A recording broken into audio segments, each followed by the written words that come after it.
সিন্ডিকেটের জন্য তো আমরা অলরেডি তো কাজ করছি। আমি বলছি যেটা সিন্ডিকেটের এখানে এত বড় একটা সিন্ডিকেট, আমি স্পষ্টভাবে কিন্তু আমার সংবাদ সম্মেলনে উল্লেখ করেছি যে সরকার একার পক্ষে কিন্তু বিষয়গুলো সম্ভব হচ্ছে না, একার পক্ষে কিন্তু সেই জন্য কিন্তু আমরা সচেতন নাগরিক চলে আসছি। কারণ সিন্ডিকেট ভাঙার জন্য যেই বিষয়টা এখানে দরকার, আপনি প্রতি মুহূর্তে এখানে বারবার বলা হচ্ছে যে ভাই আমাদেরকে কি আপনার ব্যবসা করতে দিচ্ছেন না, গরিবের পেটে লাথি মারছেন। তো এইটিকে যদি আপনি স্পষ্টভাবে এবং কম সময়, শুধু কিন্তু সিন্ডিকেটের বিষয়টি কিন্তু এখানে মুখ্য না, আমি আমার সময় সাময়িকতার কথা বলছি। এখানে এখনও সনাতন পদ্ধতিতে আপনার কবে মাল আসবে, সেটি কবে আপনার ডকেটে ঢুকবে, সেই পেন অ্যান্ড পেপারসে উল্লেখ করে করে বিষয়গুলো নিয়ে আসছেন।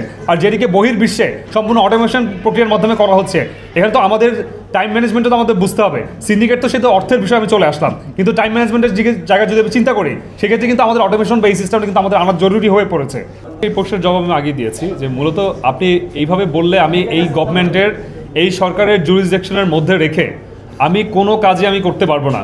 আমি আমার রাইটও হবে না তাহলে যে আমি গভর্নমেন্ট থেকে আমি প্রশাসনকে কোনো অর্ডার দিব, তারা পর্যন্ত সে কজ আমার তো সাংবিধানিক ভিত্তির জায়গা থেকে তো এই বিষয়গুলো তো ভাবে আসছে না, এটা স্পষ্টভাবে বলা হয়েছে। তো সেই ক্ষেত্রে যদি আপনি বলতে চাই তাহলে প্রত্যেকটা মুহূর্তে আপনি আমাকে আটকাতে পারবেন, প্রত্যেকটা মুহূর্তে আপনি আমাকে প্রশ্ন জর্জরিত করতে পারবেন। এই সরকার তো কোনো কিছুই ম্যান্ডেট নাই, এটা গণঅভ্যুত্থানের মাধ্যমে একটা সরকার আসছে, এটা অন্তর্বর্তীকালীন নামে একটা সরকার আসছে। তো সেই ক্ষেত্রে তো আমি বলতে গেলে তো আমার প্রত্যেকটা জায়গায় তো আপনি বলতে হবে যে তাহলে এই বিষয়টা আমি কেন করছি, এই বিষয়টা নিয়ে আমি কেন আগাচ্ছি। সেই ক্ষেত্রে কি আমাদের এই সংস্কারের জয়যাত্রা কি থেমে থাকবে কিনা, সেটা তো আমার পাল্টা প্রশ্ন করতে হচ্ছে। আমি সেটাকে সম্পূর্ণভাবে আমার মনে হয় বাস্তবতা বিবর্জিত একটি বিষয়। বরং এই সরকার যে ম্যান্ডেট দিয়ে যাচ্ছে, একজন ভাই বললেন যে আমাদেরকে যে তারেক জিয়ার কথা বললেন, যিনি যে তারেক রহমানের কথা যেটা বললেন যে উনি ওনার অবস্থান থেকে বলছে যে এটা উনি কীভাবে এই ম্যান্ডেটটা উনি দিচ্ছেন।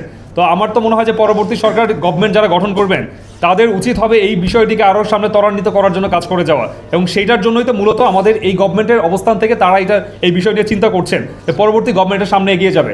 ভবিষ্যতের অবস্থান থেকে পরবর্তী গভর্নমেন্ট এগিয়ে নেবেন কিনা সেই প্রশ্ন করলে কিন্তু প্রিভিয়াস যে গভর্নমেন্ট যে ধরনের কার্যক্রম করে গিয়েছেন সেটার উপর ভিত্তি করে রেখে কিন্তু আমি প্রত্যেকটা জিনিসকে কিন্তু আমি প্রশ্নবিদ্ধ করতে পারি, এবং সেক্ষেত্রে আমি কোনো ধরনের কোনো কাজ না করে আমি জাস্ট একটা সিম্পলি একটা নির্বাচন দিয়ে আমি চলে যেতে পারি। সেই বিষয়টি আসলে আমাদের কাছে কোনোভাবে যৌক্তিক মনে হচ্ছে না।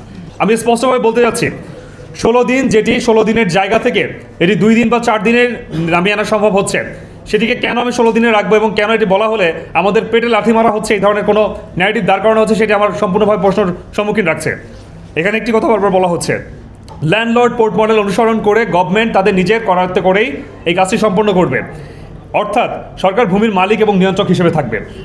বন্দরের কাস্টমস, ইমিগ্রেশন এবং সামগ্রিক নিরাপত্তার ব্যবস্থা বরাবরের মতো বাংলাদেশের সরকার এবং নৌবাহিনীর হাতে ন্যস্ত থাকবে। অপারেটররা কেবল ম্যানেজমেন্টের দায়িত্ব এবং নির্দিষ্ট সময়ের জন্য কারিগরি সেবা প্রদানকারী বা লজিস্টিক পার্টনার হিসেবে কাজ করবে। চট্টগ্রাম বন্দরের প্রাণভোমরা এনসিটি এবং সিসিটি এর ব্যবস্থাপনায় বিদেশি অপারেটর যুক্ত হলে আধুনিক গ্যান্ট্রি ক্রেন এবং প্রযুক্তির সর্বোচ্চ ব্যবহার নিশ্চিত হবে বলে আমরা বিশ্বাস করি, এবং যা বৈশ্বিক বাণিজ্যে বাংলাদেশকে এগিয়ে রাখতে অপরিহার্য। কর্মসংস্থান এবং শ্রমিক সুরক্ষার যে বিষয়টি ছিল, এখানে স্পষ্টভাবে বলা হচ্ছে যে আমাদের কর্মসংস্থান হয়তো বা কমে যাবে, যেটি সম্পূর্ণভাবে আমরা নাকচ করে দিচ্ছি। বিদেশি অপারেটর আসলে চাকরি যাবে, এই ভীতি ছড়ানো হচ্ছে মূলত সিন্ডিকেট স্বার্থ রক্ষার জন্য। বাস্তবে বিশ্বমানের অপারেটর আসলে বন্দরের কর্মক্ষমতা বাড়াবে, ফলে নতুন নতুন কর্মসংস্থান সৃষ্টি হবে, কর্মীদের উন্নত প্রশিক্ষণের মাধ্যমে দক্ষ করে গড়ে তোলা হবে এবং তারা আন্তর্জাতিক মানের বেতন ভাতা পাবে। এছাড়া লজিস্টিক খরচ কমলে দেশের গার্মেন্টস ও রপ্তানি বাণিজ্য আরও প্রতিযোগিতামূলক হবে, যা সামগ্রিক অর্থনীতিতে আমাদের ইতিবাচক প্রভাব ফেলবে।